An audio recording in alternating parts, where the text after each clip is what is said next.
Hello, friends and family.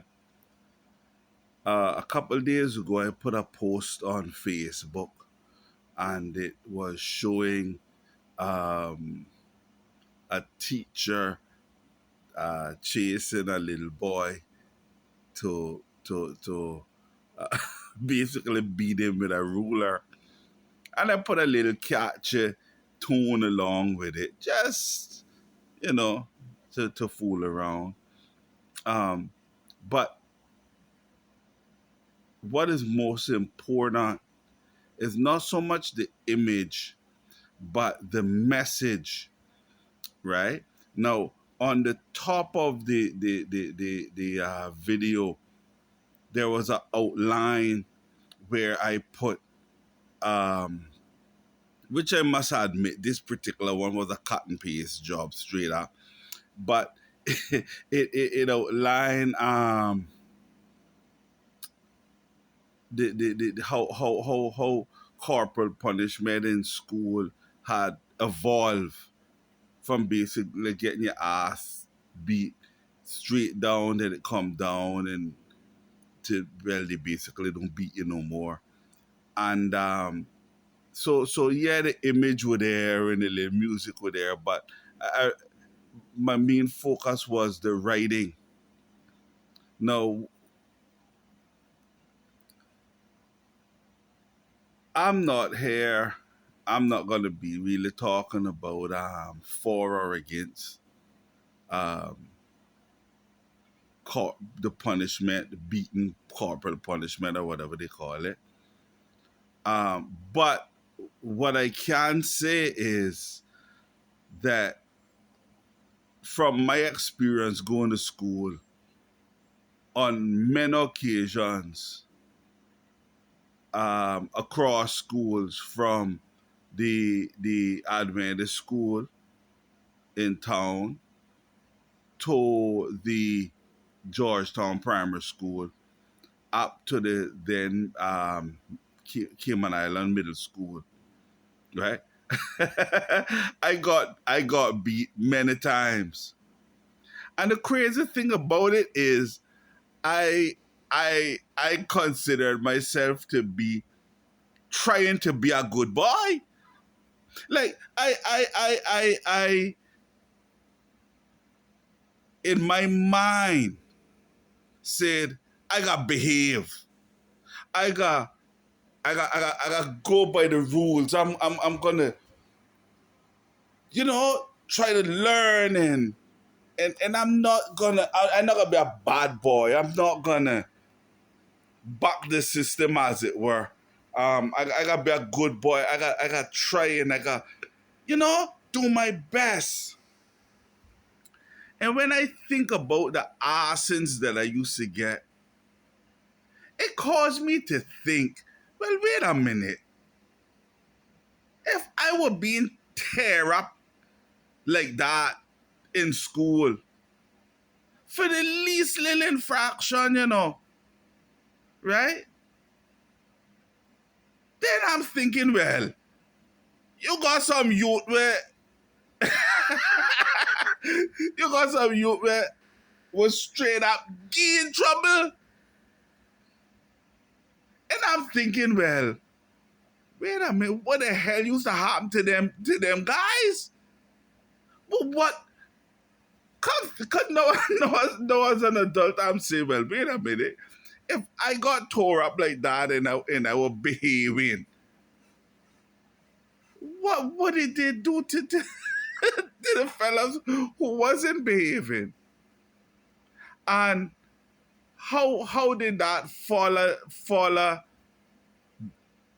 them through life? And I know how it followed me through life, you know? Um, yeah. Those look, those teachers in them time, I don't have no nostalgic fond memories of those teachers. A lot of those teachers were sadistic and they were sadistic straight up. I know of a particular teacher, right? That I mean took pride in tearing us up in primary school. And we talking about beating the whole class like a marathon assing, straight up the whole class, with the exception of one female student, and on a later time, another female student came, with the exception of them two, who never got touched. But we talking about marathon beating the whole class. And it's real sadistic. And years later, years later, I was talking to a man who would have been a somewhat of a contemporary of this teacher. And strangely enough, I don't know how the conversation got around to it, but he went into some things that were going on in that teacher life, and things that had befall that teacher in, let's call it, public circles within the school system. And if it was today, in this day and age, it would have been scandalous, much less 1982. So when he revealed this thing to me, I was like, oh, that way that was stemming from. That way that was stemming from. You know. And strangely enough, not all teachers were sadistic. I know not all teachers were sadistic. You had some teachers that straight up wouldn't beat their students. I remember in primary school, a a younger teacher was it was three of them sitting together. Our old school teacher, and and another one, which I don't know where she would have fall in terms of experience, but a third one who was a new teacher. New, she was younger, and she was a young teacher. She was a baby in this thing, and I overheard the because sometimes the teacher would talk in front of you and say things in the business. and I overheard this older teacher basically telling the young teacher, look, man, I can't remember the words she used, but basically she was like, look, tear them up, beat them. And I was like, God damn. Yeah, yeah, you know. So they would tear you up, boy. They would tear you up. And I know you got some people now who say, well, boy, if it wasn't for beating, who they would have beaten, help them in this and that. For me personally, um, to some degree, I could see, um, um, to some degree, I could see it as a deterrent. I mean, if you kick a dog enough for going in a certain area, he not gonna go after a while. Um, but there is alternatives, and like I said, these teachers wouldn't beat their own children. I know that as a fact. They didn't touch their children. They sent their children to private schools that did not um, d- um, practice beating children like the government school system. you know. And I gotta tell you what, by the time that I went to middle school, the the the the the, the the beating of children, it was coming into the age where it was sort of like, okay, no, we got kind of phase this out, right? For some context, I went to middle school in '83, right? Um, we got to phase this thing out. But it took a good long time before that was phased out, a long, long time. But it was beginning to get to that stage of phasing out. But you know what? What happened, for example, in middle school, right, is that in going up to high school, is they cut down on the beating. Cause so much of us, it just wasn't practical. No principal never had no time to tear your ass up too much. But they would still lick it when they get a chance. Still, um,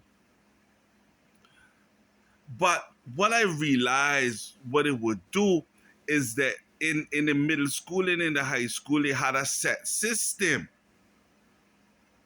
right? So in middle school it was A1, A2, straight up to C1, C2, which would have been like a what we would call like a kind of vocational band type something. When you get up into the higher like C1, C2 thing. Um, A1, A2 were basically where you really should have been. But that's another story. When you go to high school, they didn't call it A1, A2, and whatever. They just call it. They just changed the name and call it Set One, Set Two. So you had from Set One to Set Six. But like I said, we used to be like, oh, Set One and Two, the smart children.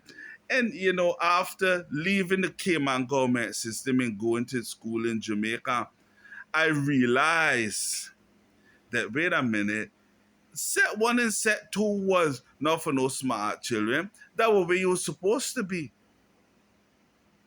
And I must admit that a part of my motivation, apart from straight up adventure and other things I won't go into on the video, um, my motivation for going to Jamaica was to get out of this system, to get out of this top down suppression, push down, right? Because I knew that in school in Jamaica, you were either in the class or you wasn't. But anyway, what happened in Cayman in when you reach middle school, I don't know about now, but them time when you reach middle school, yeah, they wouldn't beat you so much, but what they would do is they would take time and demote you, demote you, demote you, demote you, demote you. So they wouldn't beat you, but they would demote you. And so that was a form of punishment. But a lot of kids didn't realize, you know. Um Also, I know this video is kind of long. Most people, yeah, I guess getting bored at this point. But I'll keep it under 20 minutes. But I also remember rewinding in Georgetown Primary School. I remember um, I remember in the classroom the teacher singling out all the students from a certain area. I won't say the name of the area, Georgetown, but a certain area, and putting them in myself included, on a desk to the side, like one of them big desks to the side of the classroom.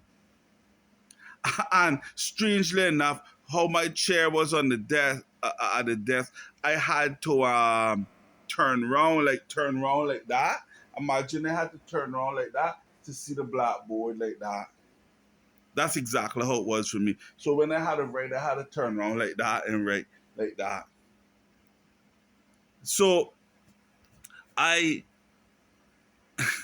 I tell you. So I had got sick with the flu, and I was home for 2 weeks.